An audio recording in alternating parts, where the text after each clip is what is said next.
Hey guys, what's up? Thanks so much for stopping by. In today's video, I'm going to be doing an updated speed reviews. I haven't done one of these in quite a while. I personally love them just because you get to hear my final thoughts on products that I've been testing out rather than sitting down and having to listen to like one dedicated review. I don't mind doing full reviews for like a foundation or a palette, although both of those products are in today's video, but sometimes it's nice to sit down and just hear one video about several different things. So that's what we're going to be doing today. I'm going to go ahead and start off with some of the palettes that I have. Both of these palettes are new launches from J.Cat Beauty. So we have Viva La Musical. This is mainly what I have on my eyes today. And then a Viva La Fiesta. I went in with a one matte shade just on my lower lash line from this palette. They're the 24 color pigment palettes. They retail for $14.99. They swatch beautifully. And most of the shadows go on great on the eyes, especially the metallics. They are very just punchy, vibrant, and beautiful. But here's the thing, when it comes to eyeshadow primer, that's something that is kind of optional for me. I don't really have super oily eyelids and I don't really have issues with eyeshadows transferring off my eyes throughout the day, unless it's just like a really crappy shadow, like something dry, chalky, and dusty. But face primer I have to wear. Eyeshadow primer, not so much. On the very first day that I tested out these palettes, I was going in with a lot of the metallics, and I noticed that about like 3 to 4 hours in, a lot of the shadow had faded off, and not completely evenly. Like some areas, like on the inner corners where my eyes do tend to get watery, a lot of that shadow had gone away, but I don't have that problem with pretty much all the other eyeshadows that I use in my collection. Whether you have dry or oily lids, if you're going in for a full day wear of makeup or something even more than 3 or 4 hours, I would recommend using some sort of just typical eyeshadow primer. It doesn't have to be anything fancy or like hardcore tacky like a glitter glue, but just some sort of tacky base for these shadows to grip onto. One other complaint that I have is the neutral mattes in here aren't the greatest. They aren't bad by any means. I mean, you can see that I have them on my eyes today, but for instance, these 4 shades here, they don't really build up. Like what you get with the first application is kind of what you get. You can go in and you can apply more and you'll get more shadow, but it's not going to boost the color in any way. The more like vibrant mattes though, those are very nice, super pigmented. Those tend to build up more, but something about the neutrals were just not so great to me. The high points in these palettes are definitely the metallic shades. There is one exception though when it comes to the mattes. The black is one of those great matte blacks that is very buildable. If you're someone who's wanting to create a soft, blended out smoky eye, this is a nice black because it's not intense and opaque right off the bat where you're having to sit there with a brush forever to blend it out. It's one of those that you can really go in and build up the intensity with. I went in and created my little shadow liner wing with that today. I started off softer and just slowly deepened it up, so it's really nice and easy to control. Overall, for the price, I mean, you get 24 shades and most of them are great, but if you're looking for a palette with strong matte neutrals, I would skip out on it. But if you're just wanting a palette full of fun, beautiful metallics for a great drugstore price, these definitely get the job done. You know what, let's go ahead and stick with palettes. I only have one other palette in here. This is the Urban Decay Naked Cyber palette. I really wish that I still had the Ultraviolet palette with me. I decluttered that one pretty quickly. I just wasn't that impressed. And it's kind of the same with this palette. I think if they would have just stuck with all duochromes, glitters, toppers in here, maybe it would be a little bit more interesting for me. But honestly, the matte shades in here, there's only 3. 2 of the 3 fall very flat for me. We have Virtual and Gadget. One is more of like a pale peachy, almost like a crappier version of Makeup Geek Peach Smoothie. And then Gadget, which is a pale salmony pink color. These are so light. Honestly, the only use that I found out of these shades or with these shades is if I was going in to blend out the shade Bite. Bite is a beautiful matte in here. I think it actually applies better on the eyes than the way that it swatches. It is very pigmented. It's a shade that I use like in the demo on the outer corner, and then I just used some of Virtual to blend it out. That was really the only functional use that I found from Virtual and Gadget.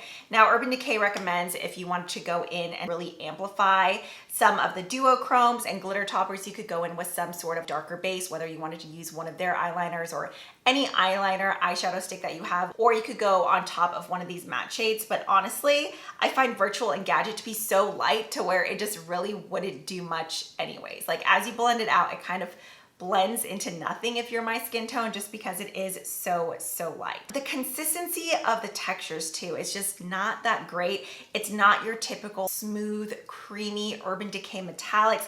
There's a lot of texture and chunky, dry stiffness to them. I think the best way to describe this is almost like a watered down version of the ultraviolet shadows. Obviously the shades aren't exactly the same, but you do have that same sort of soft water pastel duochrome vibes. There are some really fun shades in here, but overall for me, this is a pass.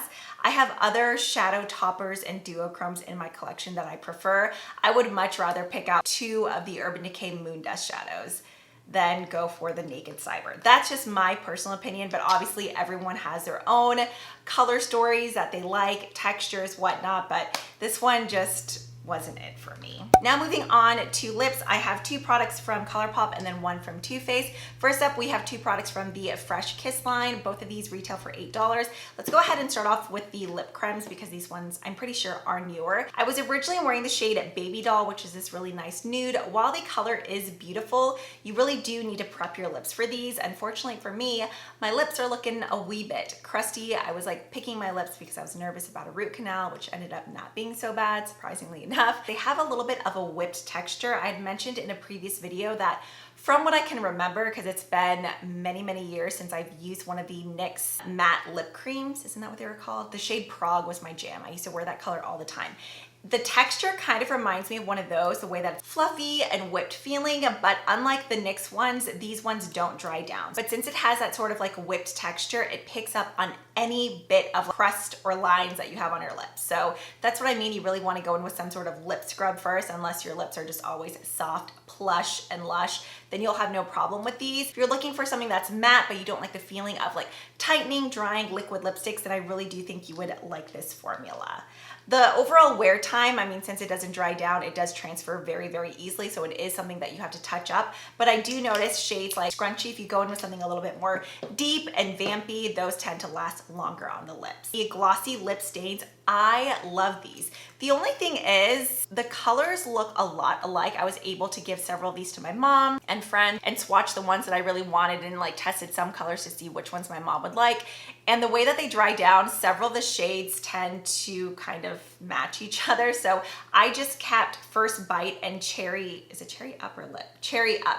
I've been reaching for this one a lot. It says that this is supposed to have lychee and guava extract, so I thought they would smell much better. I swear there was more of a scent when I first got these, and now I don't really smell much of a scent. It feels just kind of like watery whenever you first apply it on the lips. It does start off really glossy, but then once the gloss fades away, you're left with a nice stain. I mean, that's why it's called a glossy lip stain.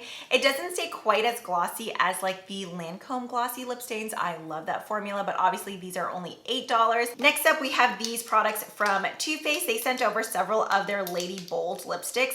I'm pretty sure whenever Trend Mood first posted about these, a sneak peek of the launch, they were originally supposed to be called Lady Balls, but I guess they changed the name to Lady Bold. Packaging is beautiful, has a really nice weight to it. The caps are magnetic. I have 3 shades: Comeback Queen, Be True to You, and I'm Thriving. I was wearing a mixture of Be True to You and the MAC Mahogany lipstick in my fall haul. So the thing with these is that they're supposed to be feather-proof, lightweight, but very blurring sort of formula, and I have to say they do all of those things. They definitely live up to the claims. On my lips right now, I'm wearing I'm Thriving, and it just makes your lips look very smooth and pillowy, almost like a primer infused lipstick. I do have other lipsticks that are capable of doing that. I have to go in with so many swipes to where by the point that I'm done, my lips just feel like really heavy and almost rubbery.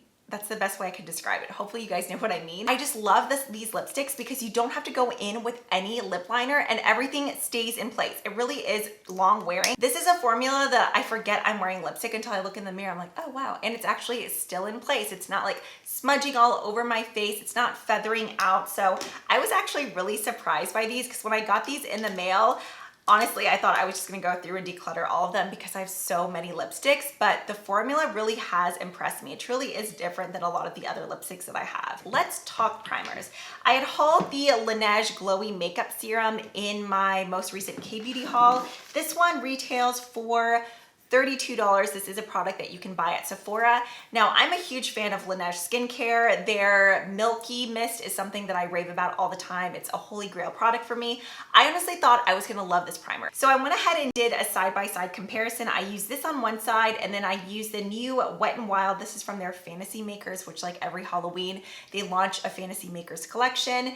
It's their primer serum, but this one has like pumpkin seed extract, vitamin C. Their normal primer serum looks like this. It's not like a smoothing primer or anything like that. It's not really even brightening. More than anything, it's just an additional hydrating base. It feels really nice on the skin. And that's about all that I get from this. Now, this is supposed to have like a mineral glow powder in it that just give you more of a glow. It claims to smooth things out. I don't really find it to be smoothing. It's just hydrating. So today I wore this on this side of my face and then the Wet n Wild one on this side of my face. And honestly, my foundation applied exactly the same on both sides. I personally don't think one side looks glowier than the other. I don't think this is worth the $32 if you're looking for something just to add an additional hydrating layer to your face. You would be just as good spending the $5.99 than the $32. Sure, the ingredients in the Laneige one are better, but honestly, the overall effect is the same with both primers. So save yourself some money if you have been looking at the Glowy makeup serum. I had high hopes for that. It let me down. I'll finish it, I'll keep using it, but I just wasn't that impressed. Okay, a couple other products from that K-Beauty haul, something that I love. This is the Heimish Glow Makeup Fixer. This one retails for, I think right now on Stylovana, it's like $13, and then on the Heimish website, it's $18. It's currently out of stock on YesStyle right now. But this I love. If you are looking for a setting spray that just adds a little bit of glow to your face, this is it. I don't think it really locks in your makeup quite as good as the Urban Decay Urban Decay All Nighter Setting Spray. That is still hands down the best long wearing setting spray that I've tried. But if you're just looking for something to add a glow, make your face feel refreshed, and just smell amazing, this is it. So this is just in the Bulgarian rose water. It says that it's supposed to be 92% rose water. The packaging, the way that it looks, you can see the little glow particles in there, and the mist of this. Look at this. Oh, just like a controlled, even mist. This I love. I really go in and blast this on my cheeks, and I just feel like it really makes my highlighter pop, because this is just the Essence one, the Pure Nude highlighter, which you know, well, maybe you don't. If you have tried it before, you know it's more of like a subtle natural highlighter. This, I just mist it on top and it just like amplifies it. Love, love, love the setting spray. Okay, and then the one other K-Beauty product that I have in this haul, or not haul, speed reviews, is the VDL Perfecting Last Foundation. This has SPF 30 PA++. Originally, I think this foundation came in either 15 or 18 shades, which if you're familiar with K-Beauty products, you know that's actually a pretty wide shade range. Obviously, it's still gonna run to the lighter side just because of their demographics. But if you are able to find your shade, wow, I am so impressed by this foundation. In that video, I had hauled so many different foundations, and this one I didn't expect too much out of, but I just wanted to try since I love the primer so much.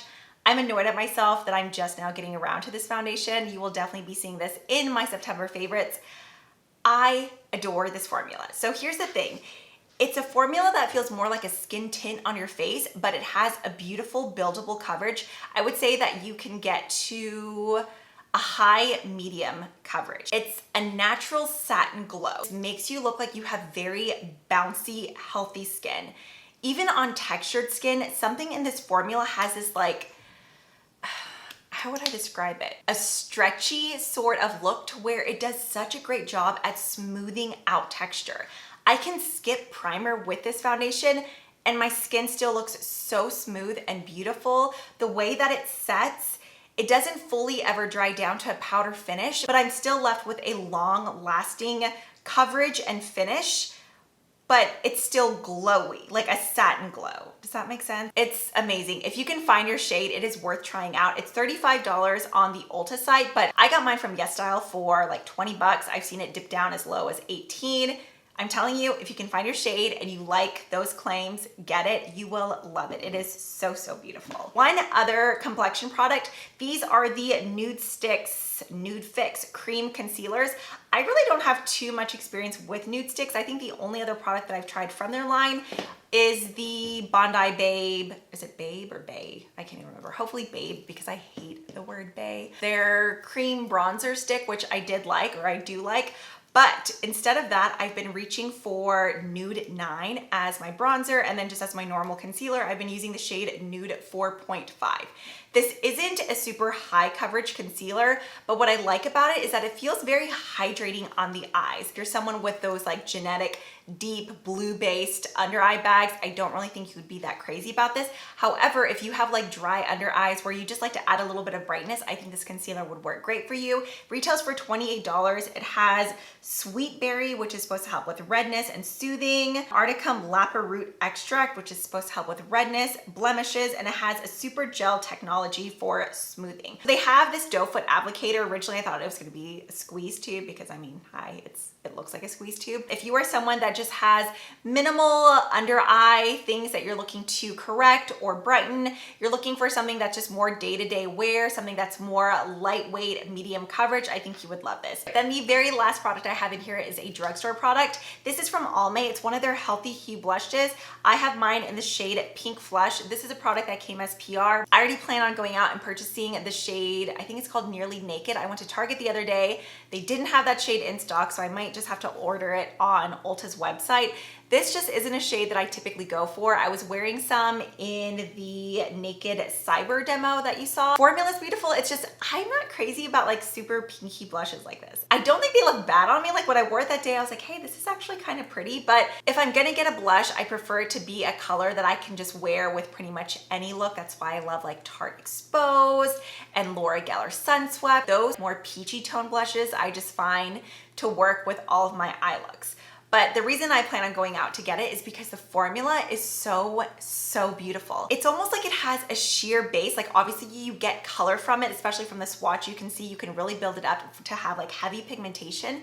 But it's something where it's left with this veil of color on your skin that has a glow, but you can still see your skin underneath. So it truly looks like you're blushing rather than wearing a powder blush on your skin.